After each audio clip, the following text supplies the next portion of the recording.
সাক্ষাৎকারে রণজয়কে প্রশ্ন করা হয়েছিল এই বয়সেও তিনি কিভাবে এতটা প্রাণবন্ত থাকেন। উত্তরে তিনি যা বললেন সেটা আসলে একটা জীবনের পাঠ। তার কথায় শুধু টাকা রোজগার করলেই জীবন সম্পূর্ণ হয় না।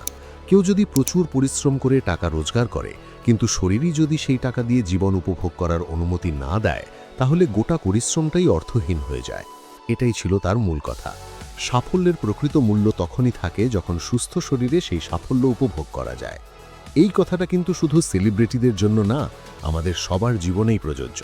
যদি ভিডিওটা এতক্ষণ দেখে থাকেন তাহলে বুঝতে পারছেন এটা কতটা রিলেটেবল। টলিউডের আসল যাচাই করা গল্প জানতে এক্ষুনি বাংলা পালস সাবস্ক্রাইব করে বেল আইকনটা প্রেস করুন। চলুন রণজয়ের 20 বছরের ডিসিপ্লিনের কথায় ফিরি। রণজয় জানিয়েছেন গত প্রায় 20 বছর ধরে তিনি নিয়মিত অনুশীলন আর কঠোর পরিশ্রমের মধ্যে দিয়ে নিজের শরীরকে ঠিক রাখার চেষ্টা করে চলেছেন।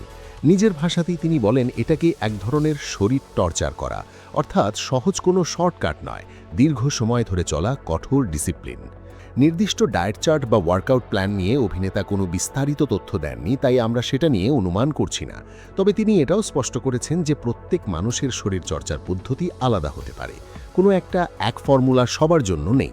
কিন্তু নিজেকে অবহেলা করে অতিরিক্ত পরিশ্রম বা মানসিক চাপে থাকলে তার প্রভাব ভবিষ্যতে শরীরের ওপর পড়বেই।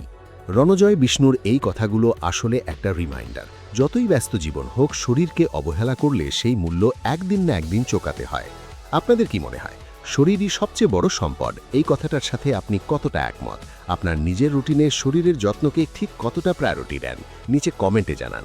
ভিডিওটা লজিক্যাল লাগলে লাইক করুন, শেয়ার করুন, আর টলিউডের আসল যাচাই করা খবর পেতে বাংলা পালস সাবস্ক্রাইব করে রাখুন। দেখা হচ্ছে পরের ভিডিওতে।